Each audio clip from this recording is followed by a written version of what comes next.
नमस्कार। जय हिंद, जय भारत, वंदे मातरम, भारत माता की जय। साथियों, आप देख रहे हैं आपका अपना चैनल आर्मी वेबसाइट न्यूज। स्वागत है आपका आपके अपने चैनल आर्मी वेबसाइट न्यूज में। आज जिसका तहे दिल से इंतजार था, सुप्रीम कोर्ट का आदेश आज आना था, जो आज आदेश सुप्रीम कोर्ट की तरफ से आदेश हो गया है और जिसमें 15 मार्च का समय सुप्रीम कोर्ट की तरफ से केंद्र सरकार को दिया गया है आरोपी का सभी का पैसा देने के लिए। क्या है पूरा मामला, आइए देखते हैं रिपोर्ट। उच्चतम न्यायालय ने सशस्त्र बलों के सभी पात्र पेंशन भोगियों को वन रैंक वन पेंशन योजना के तहत बकाये के भुगतान के लिए केंद्र को 15 मार्च 2023 तक का समय दिया। उच्चतम न्यायालय के सशस्त्र बलों के सभी पात्र पेंशन भोगियों को one rank one pension OROP योजना के तहत बकाये के भुगतान के लिए केंद्र को 15 मार्च 2023 तक का समय दिया गया है। ओआरओपी सुप्रीम कोर्ट ने बकाया भुगतान के लिए केंद्र को दिया 15 मार्च तक का समय। उच्चतम न्यायालय ने सशस्त्र बलों के सभी पात्र पेंशन भोगियों को वन रैंक वन पेंशन योजना के तहत बकाये के भुगतान के लिए केंद्र को 15 मार्च 2023 तक का समय दिया है। उच्चतम न्यायालय ने सशस्त्र बलों के सभी पात्र पेंशन भोगियों को one rank one pension OROP योजना के तहत बकाये के भुगतान के लिए केंद्र को 15 मार्च 2023 तक का समय दिया है। प्रधान न्यायाधीश डी.वाई. चंद्रचूड़ और न्यायमूर्ति पी.एस. नरसिम्हा की एक पीठ ने केंद्र से यह सुनिश्चित करने को कहा कि बिना किसी विलंब के बकाया राशि का भुगतान सभी पेंशन भोगियों को तुरंत किया जाए। शीर्ष अदालत ने ओआरओपी के बकाये के भुगतान में केंद्र के किसी भी कदम से असंतुष्ट होने की सूरत में न्यायालय ने पूर्व सैनिक संगठन को आवेदन दाखिल करने की छूट दी है। तो इसमें पूर्व सैनिक संगठन को न्यायालय की तरफ से ये पूरी छूट मिली है। अगर पैसे जो ओआरओपी का पैसा है देने में जरा भी देरी होती है तो पूर्व सैनिक संगठन के लिए न्यायालय के दरवाजे हमेशा खुले हुए हैं। वैसे अभी ये जो भी आदेश हुआ है इसके ऊपर ये आदेश अभी काफ़ी नहीं है, अभी प्रीमेच्योर जैसे और काफ़ी रैंक छूटे हुए हैं और जो पुरानी पेंशन से लेके जो नई पेंशन जो बराबर करने की कोशिश की जा रही है, अफसरों को बेनिफिट दिया जा रहा है, उस पर अभी लड़ाई बाकी है। केंद्र की ओर से पेश हुए अटॉर्नी जनरल आर वेंकट रमणी ने कहा कि रेखा लेखा महानियंत्रक सीजीडीए द्वारा सारणीकरण की प्रक्रिया पूरी कर ली गई है और तालिकाओं को अंतिम मंजूरी के लिए रक्षा मंत्रालय को भेज दिया गया है। वेंकट रमणी ने कहा 15 मार्च तक सशस्त्र बलों के 25 लाख पेंशन भोगियों के खातों में पैसे आना शुरू हो जाएंगे। केंद्र ने सशस्त्र बलों के सभी पात्र पेंशन भोगियों को one rank one pension OROP योजना के तहत बकाये के भुगतान के लिए 15 मार्च 2023 तक समय बढ़ाने का अनुरोध करते हुए पिछले महीने उच्चतम न्यायालय का रुख किया था। उच्चतम न्यायालय ने दूसरी बार भुगतान करने के लिए केंद्र को समय दिया है। पिछले साल जून में पहली बार शीर्ष अदालत में गणना करने व भुगतान करने के लिए 3 महीने की मोहलत मांगने के बाद केंद्र की तरफ से बकाया धनराशि के भुगतान के लिए यह दूसरी बार अतिरिक्त समय देने का अनुरोध किया गया। तब केंद्र ने 16 मार्च 2022 के न्यायालय के आदेश के तहत भुगतान करने के लिए अतिरिक्त समय देने का अनुरोध करते हुए शीर्ष अदालत का रुख किया था। शीर्ष अदालत ने 2022 का यह फैसला Indian ex serviceman movement IESM की ओर से केंद्र की ओआरओपी योजना के खिलाफ दायर याचिका पर सुनवाई के दौरान सुनाया था। तो आपको आज ये ओआरओपी का फैसला जो आया है सुप्रीम कोर्ट ने आदेश दिया है 15 मार्च 2023 तक सभी जवानों के पैसे को क्लियर करने के लिए आदेश दिया है केंद्र सरकार को। अभी केंद्र सरकार इसके ऊपर क्या एक्शन लेती है, क्या कार्रवाई होती है और काफ़ी चीज़ें हैं, आप सब जानते हैं। इस पे बहुत ही मसले होने वाले हैं, बहुत ही परेशानियां उठानी पड़ेंगी क्योंकि हमारे साथ में भेदभाव की राजनीति चल रही है और हमें ओआरओपी जो हमें चाहिए वो हमें ओआरओपी नहीं दिया जा रहा है। तो उसके ऊपर भी अभी लड़ाई बाकी है। आज सुप्रीम कोर्ट का ये इंतजार था, सुप्रीम कोर्ट की तरफ से क्या फैसला आता है, क्या डेट इम्प्लीमेंट होती है, क्या डेट जो भी याचिका दायर की गई है, क्या डेट बढ़ाने की मांग की है, क्या डेट बढ़ाई जाती है।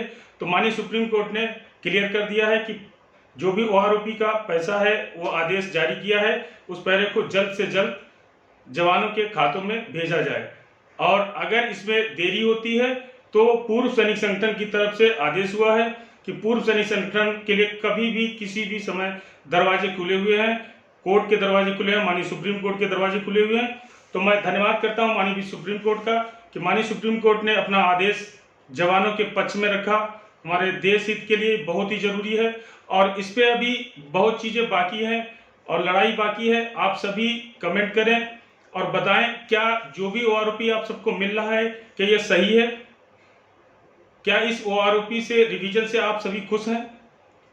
ये OROP एक जवान के लिए लागू है, जवानों के लिए लागू है, लेकिन जवानों को उसका बेनिफिट नहीं मिल रहा है। कुछ जवानों को प्रीमेच्योर के नाम पे बाहर किया गया और बाकियों के लिए यही बोला जा रहा है कि जो पुराने हैं उनकी पेंशन ऑलरेडी ज़्यादा आ रही है तो उनको बराबर किया जाएगा, उनको कोई बेनिफिट मिलने वाला नहीं है। तो मुझे नहीं लगता किसको बेनिफिट मिलेगा। बेनिफिट मिलेगा तो सिर्फ और अफसर्स को मिलेगा।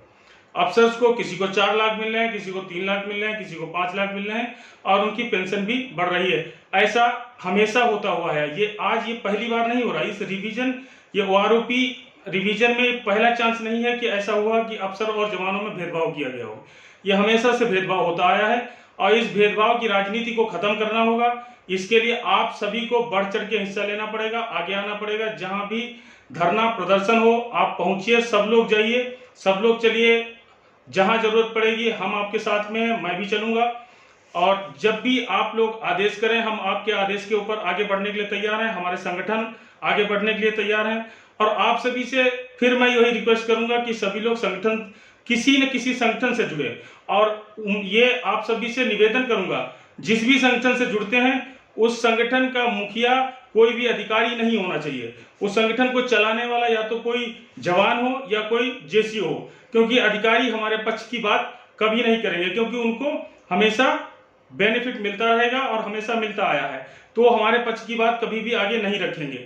बहुत से अधिकारी ऐसे हैं, कुछ अधिकारी हैं जो हमारे पक्ष की बात भी रखते हैं, लेकिन अधिकतर हम पीछे से भी देखते आए हैं। जॉब में भी थे तब भी देखा हमने, और ऑफ ड्यूटी भी मैं ये देख रहा हूं कि हमारे अधिकारियों के बीच में जो हमेशा एक बीच का दूरी है वो हमेशा बनी हुई है, वो दूरी खत्म नहीं हो रही है। उस दूरी को खत्म करना पड़ेगा। अगर देश हित की बात करना है तो दूरी को खत्म करना पड़ेगा। टेक्नोलॉजी बढ़ रही है, डिजिटाइज हो रहा है, दुनिया सब जानती है सभी को। पहले लोगों को पता नहीं होता था, कभी जो भी जवान होते थे हमारे, उनको कोई चीजें को पता नहीं होता, किसी चीज के बारे में पता नहीं होता। हालांकि जानते सब थे। हमारे जो पुराने एक्स सर्विसमैन हैं, पीसीओज और जवान से रिटायर्ड आ चुके हैं, वो हमसे ज्यादा जानते थे, हमसे ज्यादा उनको तजुर्बा था, लेकिन उनको इन चीजों को पता नहीं लगता था। आज जो है हर चीज डिजिटल है, हर चीज दुनिया में सब ओपनली घूम रही है। कोई भी चीज, छोटी सी चीज होती है वो तुरंत वायरल हो जाती है, आप सबको पता लग जाता है। तो डरने की जरूरत नहीं है, लड़ना पड़ेगा। लड़ाई बहुत जरूरी है और हमें हमारा हक चाहिए। हमारे साथ में कोई हमारे ऊपर एहसान नहीं करा। OROP रिवीजन दे रहा है तो हमारे साथ कोई एहसान नहीं दिया। हमने सेना को योगदान दिया है, हम सभी ने सेना के साथ में योगदान दिया है और आज भी अगर जरूरत पड़े तो सेना के साथ में योगदान देने के लिए हम अभी भी तैयार हैं। अगर आज हम लोगों को जरूरत पड़े तो बॉर्डर के ऊपर बुलाना, सेना अगर गवर्नमेंट चाहे तो बॉर्डर के ऊपर बुलाए तो हम आज भी जाने के लिए तैयार हैं। लेकिन हमारे साथ में भेदभाव की राजनीति नहीं चलेगी। अगर भेदभाव की राजनीति होती है तो समय समय पे, जैसे कि पिछले समयों पे आपको दिखाया गया है, जैसा इस सरकारों को दिखाया गया, सरकारों को महसूस कराया गया, वो जवान अपनी इतनी क्षमता रखते हैं, इतने संगठन इतनी ताकत रखते हैं कि आप लोगों को फिर से कोई ना कोई इस तरह का आपको दिखाना पड़ेगा और दिखाएंगे। 2024 आ रहा है और अगर इस पे कोई भी कार्रवाई नहीं हुई और जो OROP चाहिए वो OROP नहीं मिला तो इसके ऊपर बहुत ही खामियाजा भुगतना पड़ेगा। चाहे कोई भी, चाहे गवर्नमेंट, जो प्रेजेंट गवर्नमेंट है, चाहे कोई और भी गवर्नमेंट हो, कोई फर्क नहीं पड़ता है। लेकिन आप जवानों के साथ में भेदभाव की राजनीति ना करें, जवानों के साथ में खिलवाड़ ना करें। बार बार मैं ये रिक्वेस्ट करता हूं, जवानों के साथ में खिलवाड़ हो रहा है, सेना के साथ में खिलवाड़ हो रहा है, आए दिन खिलवाड़ हो रहा है, जगह जगह खिलवाड़ कर रहे हैं। और जो जिसको मन होता है, जो भी देखता है, बस सेना के साथ में खिलवाड़ करना शुरू हो जाता है। सेना के साथ में ही सारे रूल लागू करना शुरू कर देते हैं, सेना के ऊपर ही सारी चीज को इम्प्लीमेंट करना शुरू कर देते हैं, सेना के ऊपर जो है सारे प्रयोग करना शुरू कर दिए जाते हैं।